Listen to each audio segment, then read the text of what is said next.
Nobody in that boardroom was paying attention to the man with the mop. They never did. But Rick Friedman was paying attention to all of them, and what he was hearing told him that 10 expert interpreters had not failed at all. They had been paid to fail. Millions of dollars were about to disappear. A CEO was about to lose everything she had built, and the only person alive who could stop it was standing in the hallway holding a bucket. The question was whether he was brave enough to walk through that door and blow up the life he had carefully hidden for 6 years, or stay invisible and let the theft happen right in front of him. Before we go any further, if you believe in kindness, second chances, and the hidden greatness inside ordinary people, take a second right now to like this video. Comment where you're watching from. Share with someone who needs inspiration, and subscribe to the channel. Rick Friedman was 39 years old, and he had spent the last 6 years making himself disappear. He was not always a janitor. That was the most important thing to understand about Rick, and also the thing he worked hardest to make sure nobody at Aiken Global ever found out. Before he pushed a mop through the marble corridors of one of the most powerful corporations in the country, Rick had spent 12 years working as a senior intelligence analyst for a private defense contractor. He had been the kind of man that governments called when they needed someone who could walk into a room full of people speaking 6 different languages and understand every single word without letting anyone know he understood. He spoke Russian, Korean, Spanish, Hindi, Italian, and Turkish.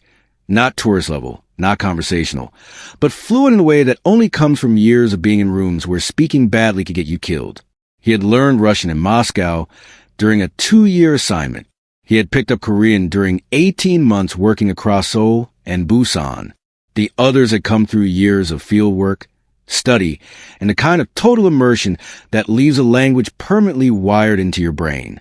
Rick had been good at his job. Exceptional, actually. His supervisors had written things in the performance reviews like rare combination of analytical precision and linguistic instinct, and one of the most valuable assets in the division. He had a career that most people in his field would kill for, and he had walked away from all of it the same week his son turned 3 years old. His wife, Maya, had died from a brain aneurysm on a Tuesday morning in October. She was 31 years old. She had been making coffee in their kitchen when it happened, and by the time the ambulance arrived, she was gone.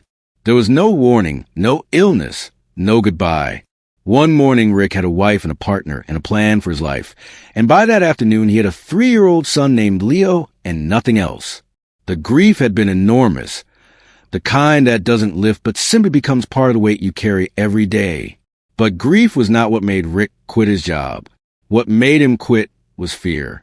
Rick's work had put him in contact with people who did not forget faces.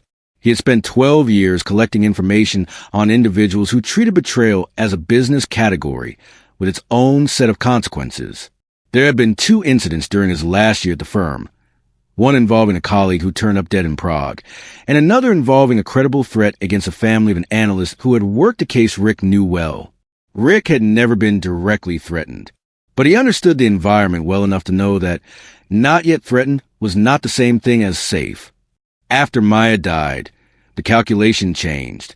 Before, Rick had been a man with a career and a wife who could share the risk with him, at least in theory. After, he was a single father with a toddler and no backup. The idea of something happening to him, of Leo being left completely alone, was something Rick could not push past. He had spent 3 sleepless months thinking it over, and then he had done something that his supervisors called reckless, and that he called the only responsible decision he had ever made. He disappeared. Not literally. Rick had not gone into hiding, or changed his name, or moved to a different country.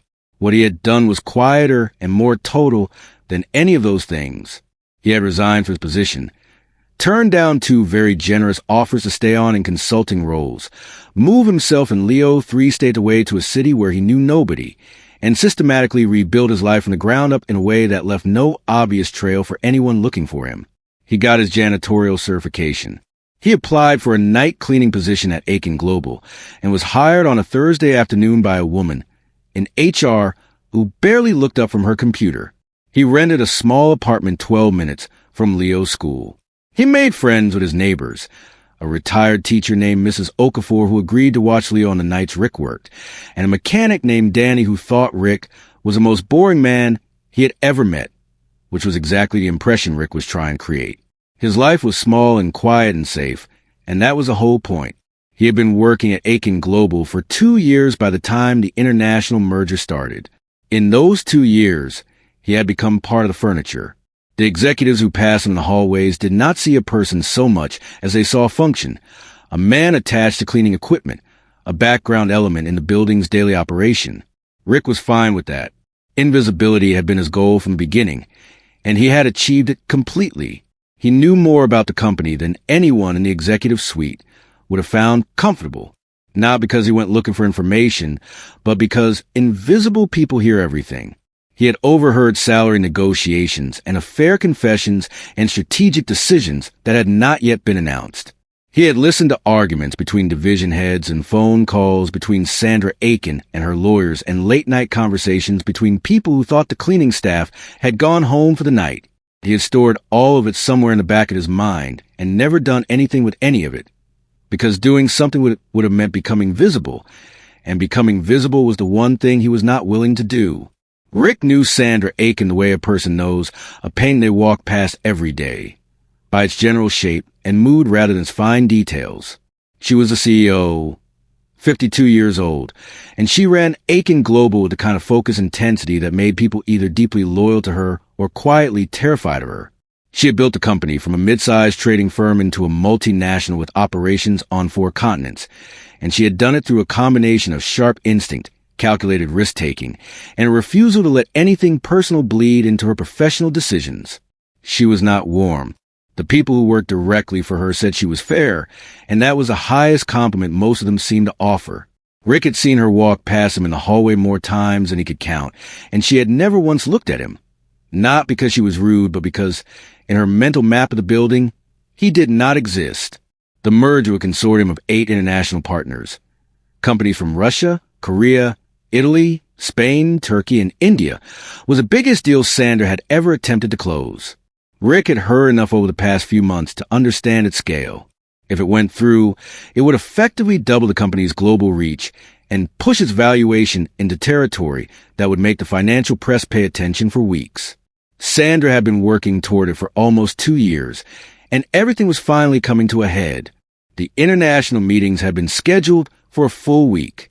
Delegates from all 8 partner companies had flown in. There were translators, coordinators, legal teams, and a level of corporate hospitality that Rick had noticed primarily because it made his cleaning job more complicated. More catered meals meant more mess, and more mess meant longer nights. The interpreters had been brought in through an outside agency, certified professionals with international credentials and references that Sandra's team had checked carefully. There were 10 of them covering the 6 languages represented at the table. They were well-dressed and confident, and they carried themselves the way people carry themselves when they know they are being paid a great deal of money for their expertise. Rick had not thought much about any of them until the Tuesday evening of the second day of meetings, when he was pushing his cart past a corridor that ran alongside the executive wing, and he heard something that stopped him cold. He heard Marcus Webb's voice. Marcus Webb was Aiken Global's executive vice president, the number 2 in the entire company, and a man Rick had always found slightly off in a way that you find something off before you can name the reason. Webb was polished in the extreme, perfectly dressed, always smiling, always saying exactly the right thing in exactly the right tone. Rick had overheard him enough times to know that he was brilliant at managing impressions. He was also, in Rick's observation, someone who was very careful about what he said and where he said it, which made the fact that he was talking in the corridor outside the executive wing unusual enough to notice. What made Rick stop entirely was the language Webb was speaking. It was Russian, not perfectly. Webb's accent was functional rather than native, and his grammar had the careful deliberateness of someone who had learned the language as an adult. But it was Russian, and the man Webb was speaking to was one of the interpreters Rick had seen at the meetings, a heavy-set man named, as far as Rick knew, Petrov, though whether that was his first or last name, Rick had never been sure. Rick did not slow his cart. He kept walking at exactly the same pace, the way he had trained himself to do in his old life, when he needed to hear something without appearing to listen. He caught maybe 40 seconds of conversation, but 40 seconds was enough. Webb was not asking Petrov about the meetings. He was not reviewing logistics or checking on a translation concern. What Webb was saying, in Russian that was just good enough to think it was private, was that the plan was working, that the other interpreters understood what was expected of them, and that by the end of the week the delegates would be so frustrated with the communication failures that they would pull out of the deal entirely. Webb said the word collapse twice. He said something about stock value, and something about a buyer who was ready to move once the merger fell apart. Rick pushed his car around the corner and kept walking. He had understood every word.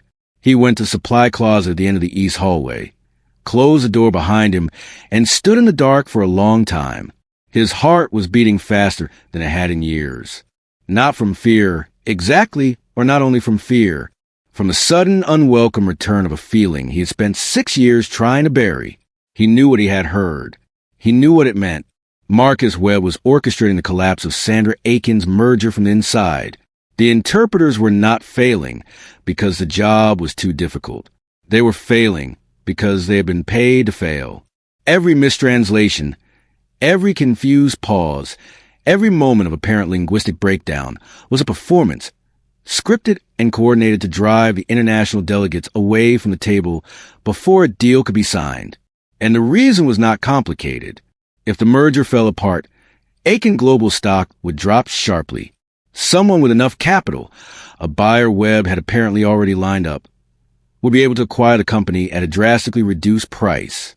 It was a short seller scheme with a corporate sabotage at its center, and the man running it was the person Sandra Aiken trusted most.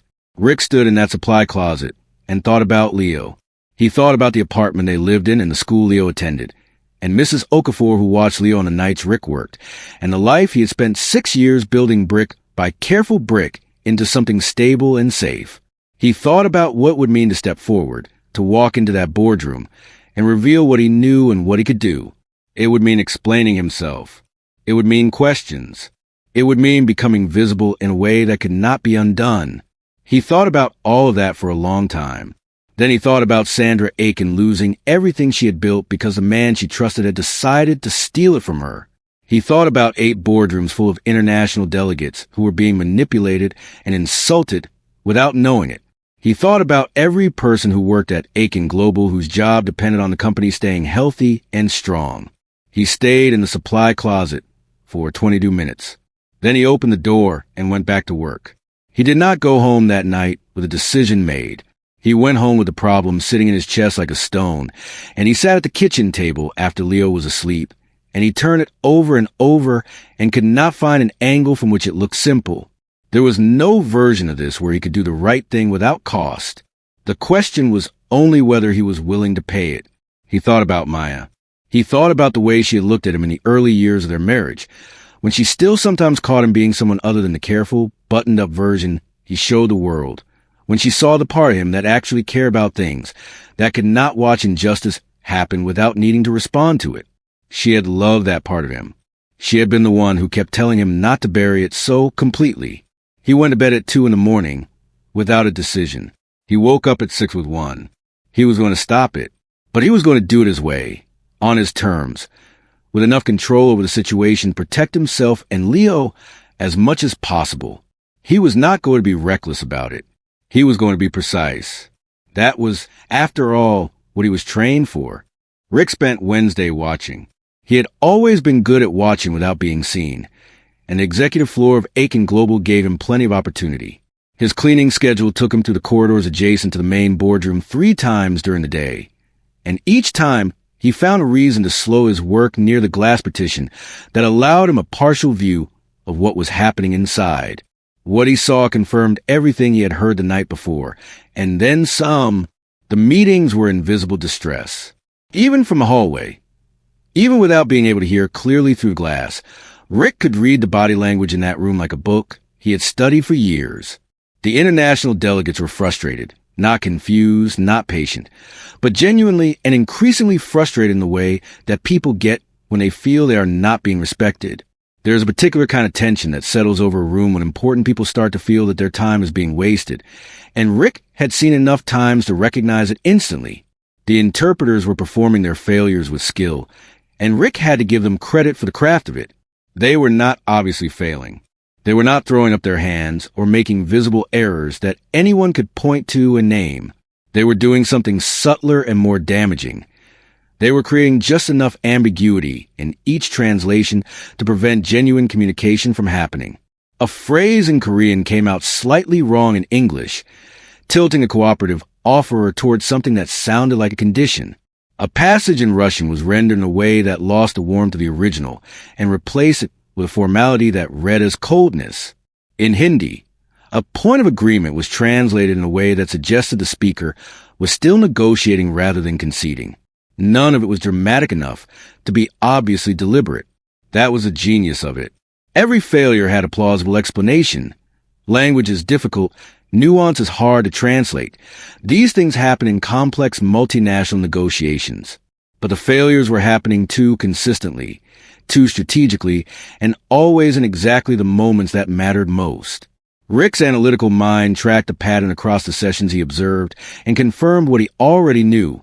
This was not incompetence. This was engineering.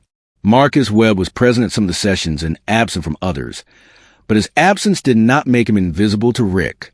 Webb's presence in the building was something Rick had been tracking since Tuesday night, and he had already identified the routines, the times Webb moved through certain corridors, the conversations he had, and with whom, the way his phone was constantly in his hand. Rick was building a picture, and the picture was detailed. By Wednesday afternoon, Rick had confirmed something additional that had been forming in the back of his mind as a question. Webb was not acting alone within the company. There was at least one other executive involved, a senior financial analyst named Carl Pruitt, who reported directly to Webb and who Rick had seen twice now in brief, quiet conversations with two of the interpreters. The conversations were short enough and casual enough to look like nothing if you were not looking carefully. But Rick was looking carefully, and what he saw looked like a handler checking in with assets. He filed all of it away. He thought about going to Sandra Aiken directly, about pulling her aside in the corridor and telling her what he had heard and what he had observed. He considered this option seriously, and then set aside for two reasons. The first was that going to Sandra would mean explaining how he knew what he knew, which would mean explaining who he was, which he was not ready to do in an uncontrolled setting. The second was strategic. Telling Sandra now, before the moment of maximum exposure, would give Webb and Pruitt time to cover their tracks. They would deny everything, destroy whatever evidence existed, and potentially move against Sandra before she could move against them. Rick had spent 12 years working in environments where the timing of a revelation determined whether it succeeded or failed. Too early was as dangerous as too late. He needed to wait for the right moment. He needed to let the situation develop to the point where the sabotage was happening live, in real time, in front of enough witnesses that denial would be impossible. And then he needed to walk into the room and take it apart. Wednesday night, he sat with Leo over dinner and listened to his son talk about a project he was doing in school about ocean animals. And Rick was present enough in conversation to ask the right questions and laugh at the right moments. But part of his mind was running scenarios the whole time.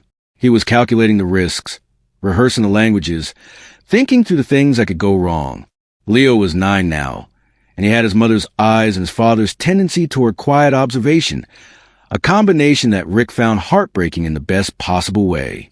Leo did not ask many questions about Rick's work or his past, partly because he was 9 and the world of adults was still largely abstract to him, and partly because Rick had, over the years, created an environment that did not invite those questions. Leo knew that his dad worked nights at a big building downtown. He knew that his dad was very good at languages because sometimes Rick helped with the Spanish homework the school had started assigning. He did not know the rest of it, and Rick intended to keep it that way for as long as possible. After Leo was in bed, Rick spent an hour thinking through what Thursday's meetings were likely to look like based on what he had observed. The deal was reaching its critical phase. From what he had overheard and pieced together, the final session, the one where terms were supposed to be formally agreed upon and documents signed, was scheduled for Thursday. If the sabotage was going to succeed, it needed to succeed then, which meant Thursday was the day Webb would push hardest, and Thursday was the day Rick needed to be ready. He was as ready as he was going to get. He had thought about what he would say in all 6 languages. He had thought about the order in which he would say it, and the effect each disclosure would have on the different delegations. He had thought about Sandra Aiken's face when she heard it, and Webb's face, and Pruitt's face, and what would happen in the room afterward. He had thought about the security team and what their response would likely be. He had thought about the legal consequences for Webb and Pruitt and what those consequences would require in terms of documentation and testimony. He had thought about all of it with the part of his brain that he had spent 6 years trying to put into storage, the part that used to assess situations for a living, and that part was telling him that Thursday was a day and that he was ready, and that if he was going to do this, he needed to commit to it completely. The only thing he had not fully resolved was the question of what happened after. He had his answer to what he would say in the room. He did not yet have his answer to what he would say when people started asking who he was, and how he knew these things, and why a man with a mop was standing in the middle of a billion-dollar corporate boardroom speaking 6 languages. That conversation was coming whether he was ready for it or not. He decided he would deal with it when it happened. He had spent 6 years planning everything. Maybe it was time to let one thing be unplanned. Thursday morning, he woke up early, made Leo's breakfast, dropped him at school, went home, and waited for his shift to start. He cleaned the lobby. He cleaned the corridors on floors 2 and 3. He moved through the building the way he always did, quietly, steadily, leaving no impression on anyone he passed, and he kept his cart positioned so that he could move quickly to the executive floor when the time came. The time came at 2:14 in the afternoon, when the sound of Ray's voices carried from the boardroom all the way to the hallway where Rick was working, and he knew without having to look that something had just gone very badly wrong in that room. He looked anyway. Through the glass partition, he could see exactly what was happening. The Russian delegation, 3 men who had been among the most engaged participants in the entire week of meetings, were on their feet. One of them was speaking rapidly, and his face was red with anger. The interpreter assigned to their group, a young woman Rick had clocked as one of the more skilled performers in the group, was speaking back with an expression of carefully managed distress that looked almost real. The lead delegate from Korea had put down his pen. That was the detail Rick noticed most. He had been watching these men and women all week, and he had learned their tells. And the lead Korean delegate putting down his pen was a specific thing. It was a gesture of a man who had made a decision. The delegates were leaving, not just threatening to leave. Actually leaving. Rick left his card in the hallway and walked to the door of the boardroom. He put his hand on it. He stood there for one long breath with his hand on the door and the sound of his own heartbeat very loud in his ears. Then he pushed it open and walked in. Listen, if you're still here, it means you're invested. You want to see what happens next. But here's the reality. Most people watch stories like this and scroll away without subscribing. They enjoy it, then vanish. If this story actually matters to you, if you genuinely care about how it ends, hit that subscribe button. It only takes a second. Otherwise, you'll probably forget this channel exists and miss all the other incredible stories I share. The room went quiet when Rick walked in. Not immediately. The quiet happened in a wave, starting with the people closest to the door and moving toward the far end of the table as people registered what they were seeing. A man in a blue maintenance uniform had just walked into one of the most important business meetings in Aiken Global's history, and the confusion that registered on most of the faces in the room was understandable. Sandra Aiken was standing near the head of the table, and her expression moved through several things very quickly. Surprise, irritation, and then a kind of suspended attention, as though some instinct in her had overridden the obvious impulse to ask this man to leave and was waiting to see what he did next. Marcus Webb was standing near the side wall, and his expression was different. Rick clocked it immediately and filed it away. Webb did not look confused. He looked like a man who had just seen something he did not expect, and was rapidly calculating what it meant. That was the look of a guilty person encountering an unknown variable, and it confirmed what Rick already knew. The 10 interpreters were seated at various points around the room, and most of them were watching Rick with the careful neutrality of people who had been paid to do a job and were worried about complications. Rick stood in the center of the room. He did not apologize for walking in. He did not explain himself immediately. He had learned in his old life that confidence was the first thing a room responded to, before words, before anything, and that a man who stood still and looked like he belonged somewhere was very hard to remove. He looked first at the Russian delegation. Then he spoke to them in Russian. He did not translate anything that had just been said in the meeting. Instead, he told them, in clean and fluent Russian, that he understood they were upset, that the upset was understandable, but that what they believed they had heard in the last exchange was not what had actually been said. He told them that the interpretation they had received had been deliberately altered, and that the actual meaning of the statement made by Sandra Aiken's legal team was cooperative and not adversarial. He asked them, in Russian, to give him 3 minutes before they made any final decision. The room was absolutely silent while he spoke. The lead Russian delegate, a tall man named Volkov who had said very little throughout the week, but whose eyes had missed nothing, looked at Rick for a long moment after he finished speaking. Then Volkov said in Russian that Rick's accent was good and asked where he had learned the language. Rick told him Moscow, briefly, and then moved on before Volkov could ask anything else. He turned to the Korean delegation and spoke to them in Korean. He told them that the proposal on the table was not what they had been told it was. He explained in precise terms what the actual offer contained, stripped of the distortions the interpreters had layered onto it. He told the lead Korean delegate, the man who put down his pen, that the English original of the document said something significantly different from what had been read to them, and he offered to read the relevant clause word for word in both languages if the delegate wanted him to. The lead Korean delegate picked his pen back up. He did not say anything. He just picked up his pen, and that was enough. Then Rick turned to face the room as a whole, and he stopped addressing the delegates and started addressing everyone else.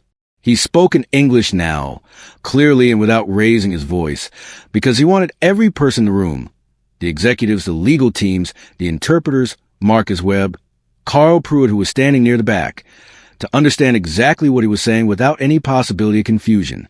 He said that the 10 certified interpreters in this room had not failed because the task was beyond them. They had failed because they had been hired and paid to fail. He said that the failures had not been random. They had followed a consistent pattern of creating ambiguity and offense at exactly the moments most likely to push the international delegates toward walking out. He said that the goal of the sabotage was not professional incompetence, but financial gain. Specifically, the collapse of this merger, a resulting drop in Aiken Global stock price, and the acquisition of the company at that reduced price by a buyer who was already positioned and waiting. He said all of this calmly and in the tone of someone reciting facts, because that was exactly what he was doing.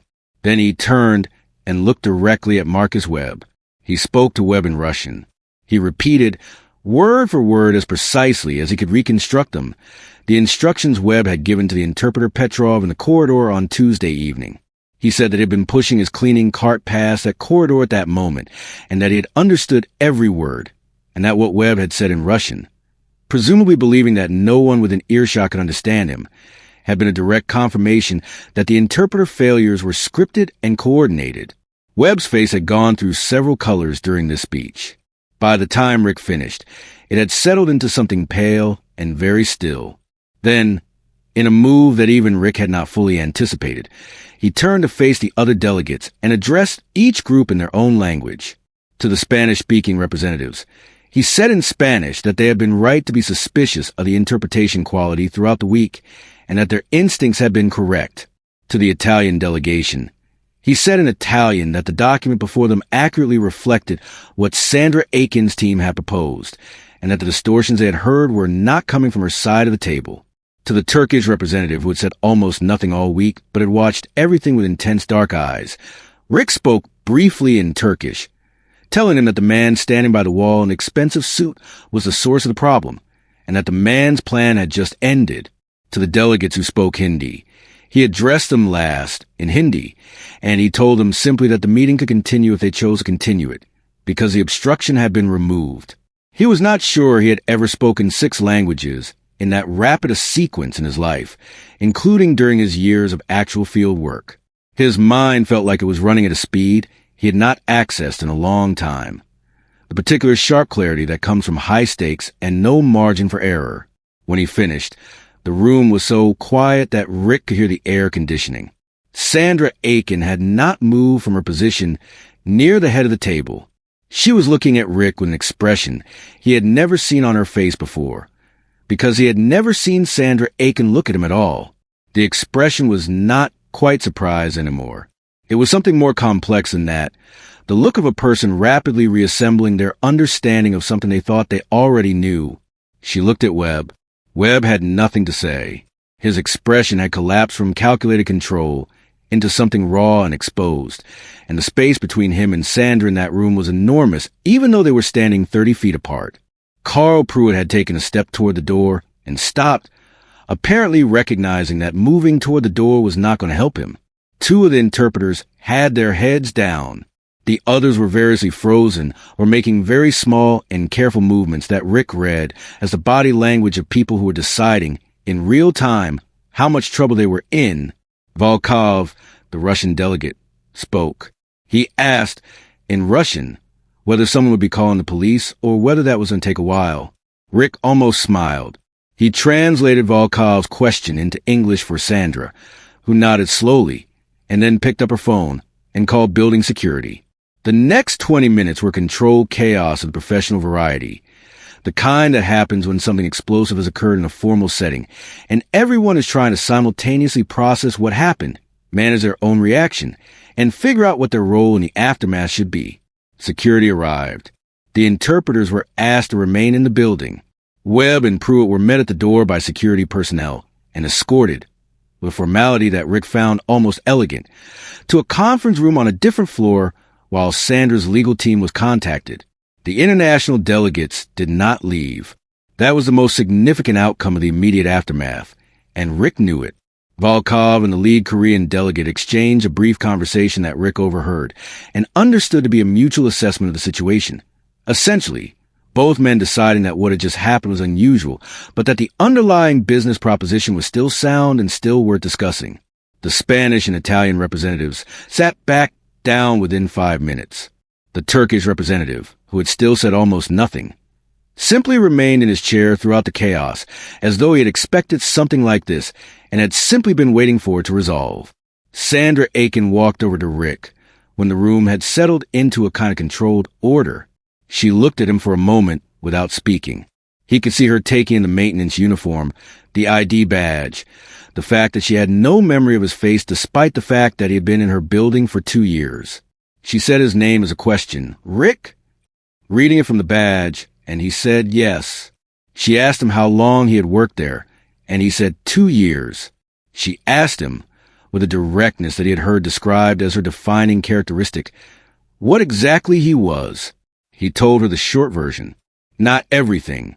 Not Leo or Maya or the reasons he had run away from his old life, but the professional history, the languages, the background and intelligent analysis. He gave her enough to explain what she had just witnessed without giving her more than she needed right now.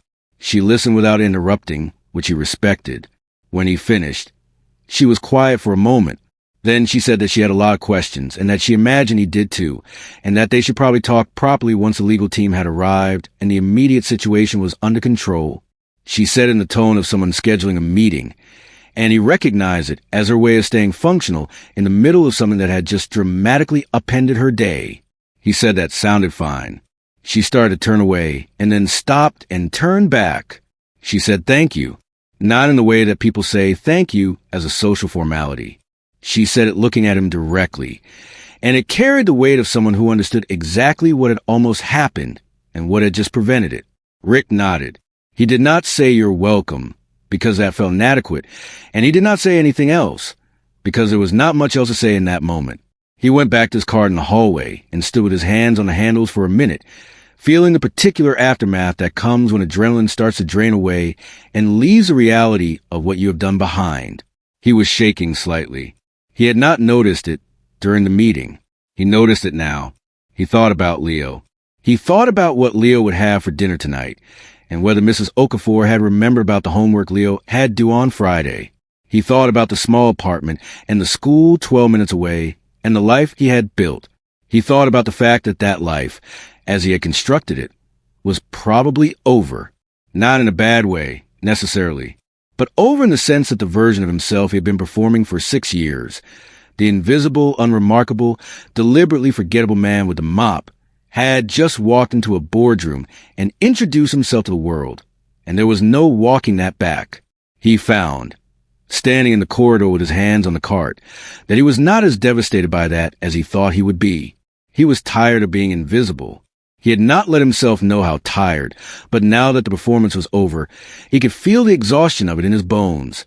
6 years of suppressing everything he was in order to stay safe and small and unseen. He had done it for Leo, and he did not regret it. But he also knew that he had lost something in the process, some essential part of himself that the last 45 minutes had handed back to him. He pushed his cart to the supply closet and sat down on an overturned bucket and waited for whatever was coming next. What came next was several months of complicated things, and Rick moved through them all with the careful deliberateness that he brought to most things in his life. The legal process was extensive. Marcus Webb and Carl Pruitt were arrested within 36 hours of the boardroom incident, facing a list of charges that the lead attorney on Sandra Aiken's legal team described to Rick when he asked as substantial. The core charges involved securities fraud, corporate sabotage, and conspiracy. The mechanics of the scheme Webb had built were more elaborate than Rick had been able to determine from his corridor surveillance alone, and when investigators started pulling apart, they found layers that went beyond what even Rick had suspected. Webb had been planning this for almost a year.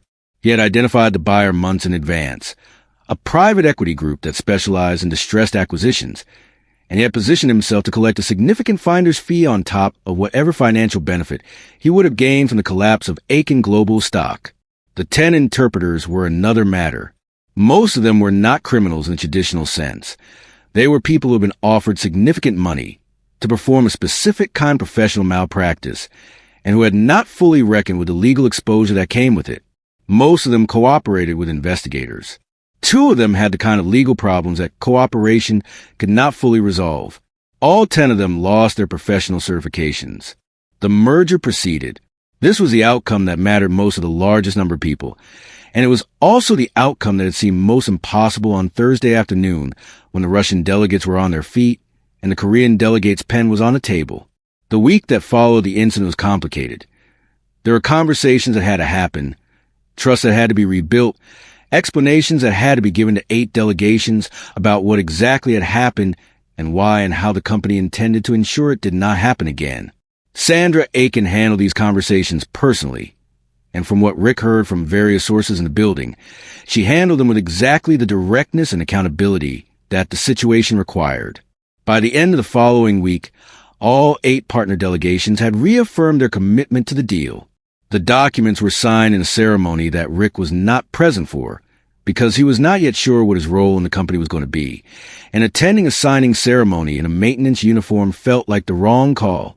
The conversation with Sandra happened in stages.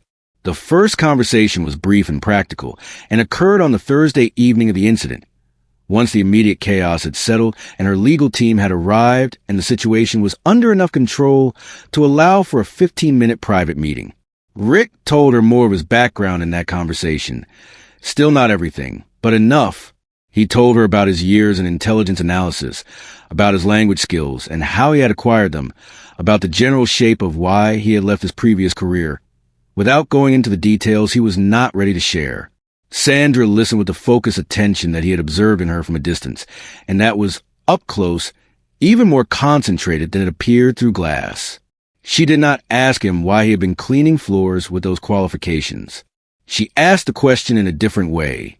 She asked whether he had been comfortable in his role, or whether it had been something he was doing for reasons she should understand. He told her it was the latter, and he gave her the shape of it. Single father, past that needed distance, the desire to keep his son safe above everything else. She nodded when he said son, and he saw something shift slightly in her expression. Something that acknowledged the weight of that word without making it sentimental. She said they would talk more when things settled. The second conversation happened 10 days later, in her actual office, which was the first time Rick had been in that office as someone who was expected to sit down. The office was large and sparse, and the view from the window was significant, and Rick sat across from Sandra Aiken, and they talked for 2 hours. He told her more in that conversation. Not everything.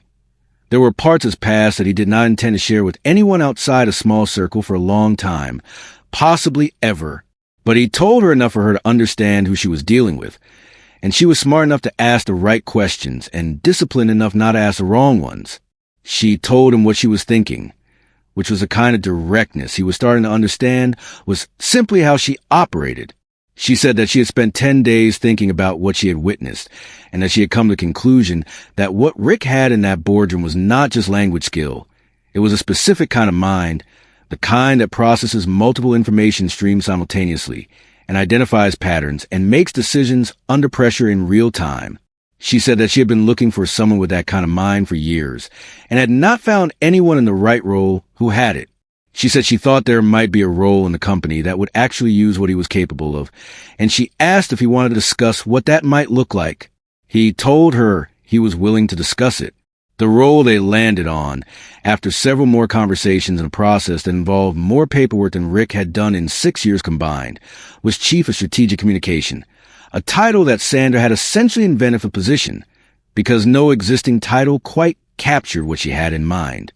The job involved being part of Sandra's core leadership team, responsible for managing communication strategy in high-stakes negotiations, identifying threats to communication integrity, which was, as Sandra noted with a dry humor Rick had not expected from her, a skill set he had recently demonstrated, and serving as a direct advisor on all international partnerships.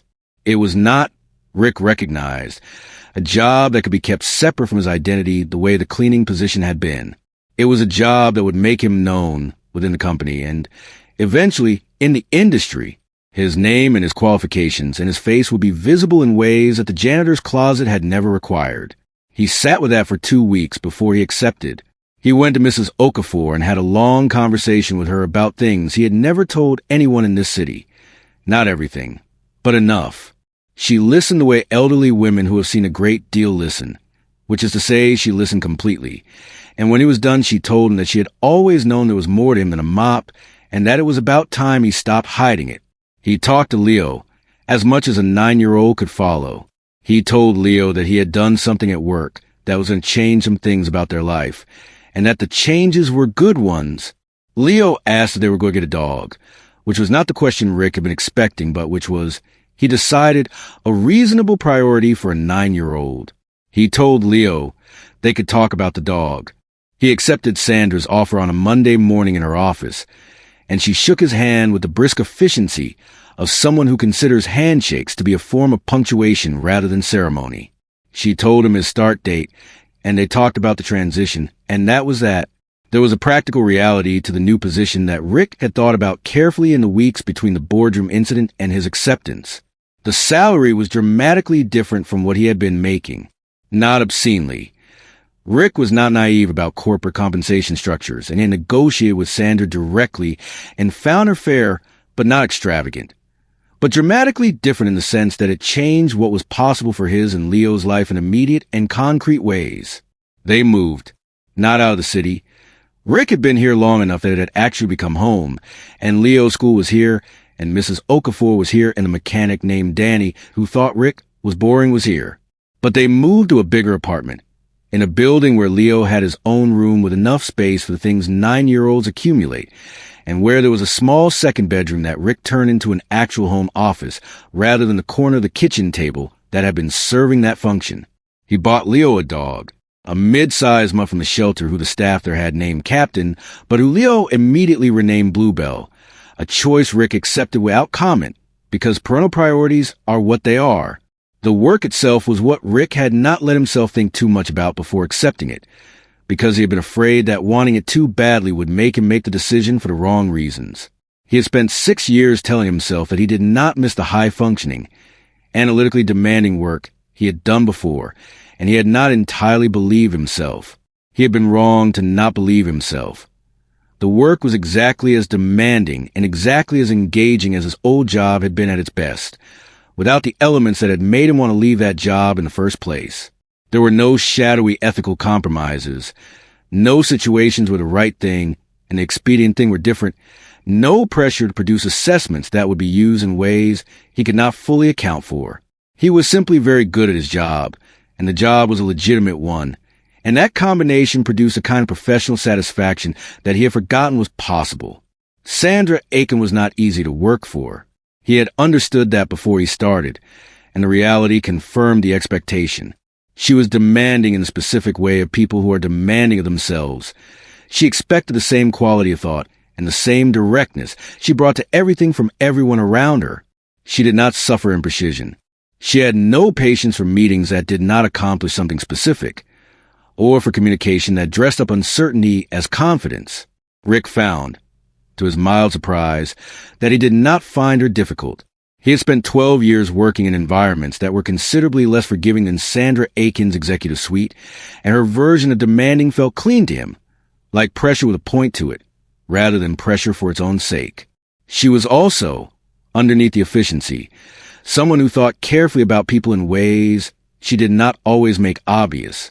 He saw this in the way she handled the aftermath of the Webb and Pruitt situation with her broader team. Carefully, without the kind of overreaction that would have made everyone feel like suspects.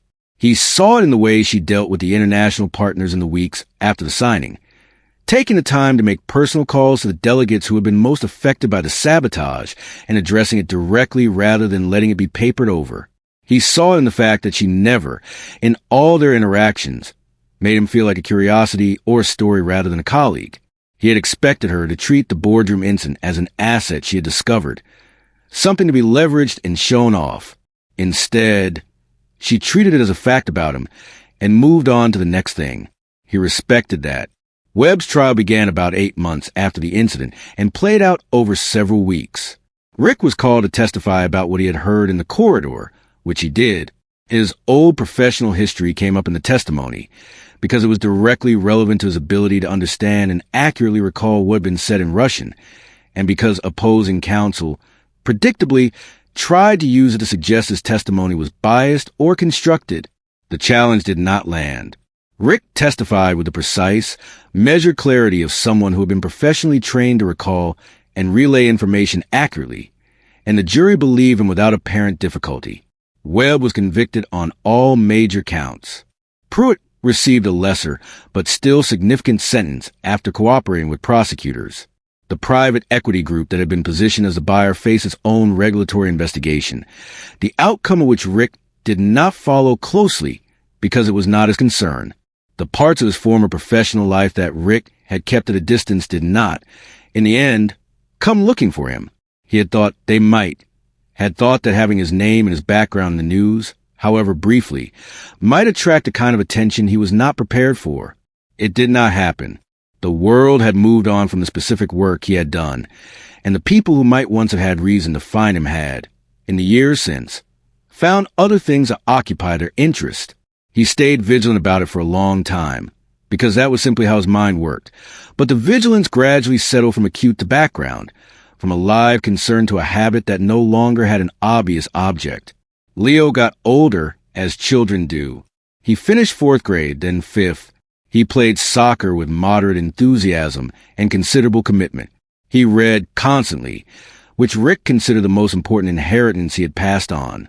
He loved Bluebell with the total, uncomplicated devotion that children give to dogs, and Bluebell returned the feeling completely. He was, by any measure Rick could think to apply, a happy child. Not because life had been easy, because it hadn't, but because he felt safe and loved and like the ground under him was solid. Rick thought about Maya less than he used to, which he had learned did not mean he thought about her less than he should. Grief changes shape over time, becomes something carried rather than something crushing, and the shape his grief had settled into was something quiet and not unkind, a recognition of what had been lost, a gratitude for what had existed, and a forward orientation that she, knowing her, would have been the first to demand. He thought about her when he made decisions he was proud of, which was its own kind of answer to the question of whether he had done the right thing. The corner office Sandra had mentioned, half-jokingly, as a way of describing what the new role would look like, turned out to be a real corner office on the 14th floor with a view of the city that was different from any view Rick had occupied before. It was large enough for a proper desk and a small conference table and a couch that he had not asked for but that had appeared and that he had learned was a signal, in the executive culture of Aiken Global, that Sandra considered the office permanent. He sat in it on a Thursday morning, about 10 months after the incident in the boardroom, and he looked at the city outside the window and thought about the supply closet on the east hallway where he had stood in the dark for 22 minutes making a decision. He thought about it the way you think about a turning point, not with sentimentality, but with a kind of sober recognition that life is made of moments where you either act or you do not, and that the two paths available in that moment had led to very different places. He had chosen a harder path, and it had cost him things, the particular safety of invisibility, the comfort of a life that made no demands on who he actually was. He did not regret those costs. What they had purchased was the ability to walk down the corridor of his own building without having to make himself smaller, to introduce himself by name to the people he worked with, to have Leo come visit the office on school holidays and explain to his son's curious classmates that his dad worked there and pointing up to the 14th floor, to not be hiding anymore. That was what the decision in the supply closet had ultimately been about. Not the merger, not Sandra Aiken's company, not Webb's arrest or Pruitt's confession or the international delegates who had stayed at the table. Those were the consequences. The decision itself had been much simpler and much older than any of that. It had been a decision about whether he was still the person Maya had fallen in love with, the one who could not watch injustice happen without needing to respond to it, or whether he had successfully buried that person deep enough to lose him entirely. He had been trying to find out for 6 years. Now he knew he was still that person. He had just been keeping him somewhere safe. He put down his coffee, picked up the folder on his desk, and went to his 9 o'clock meeting. He was not late. He was never late. Some habits from the old life were worth keeping. What Rick Friedman's story teaches us is simple but powerful. The most dangerous thing you can do to a talented person is make them feel like they have to hide who they are just to survive, because one day the world will need exactly what they buried, and all that wasted time will hit you at once. Rick spent 6 years mopping floors not because he lacked ability, but because life had frightened him into smallness, and the tragedy is that most people in that position never get their moment to step back into their power. The real lesson is not just about hidden talent. It is about the cost of staying visible when you know something is wrong. Rick had the skills, he had the knowledge, and he had the evidence. But what almost stopped him was fear, the same fear that keeps millions of ordinary people from speaking up, stepping forward, or believing that what they know and who they are actually matters in rooms where they were never invited to sit. The boardroom did not change because a genius appeared from nowhere. It changed because one person decided that protecting the truth was more important than protecting his comfort, and that is a decision every single person reading this is capable of making. Not in a corporate boardroom necessarily, but in their own life, in their own moment, when the door is right in front of them and all they have to do is push it open. So here's the real question. Did you subscribe yet? Thousands of people will listen to this story and won't subscribe. Please don't be that person that, if you're listening right now, help me prove something wrong. My friend said I wouldn't even reach 10,000 subscribers, but I believe stories like this deserve to be heard. Help me show him that these tales matter. Please subscribe to this channel, and let's keep breathing life into stories that were never meant to stay silent.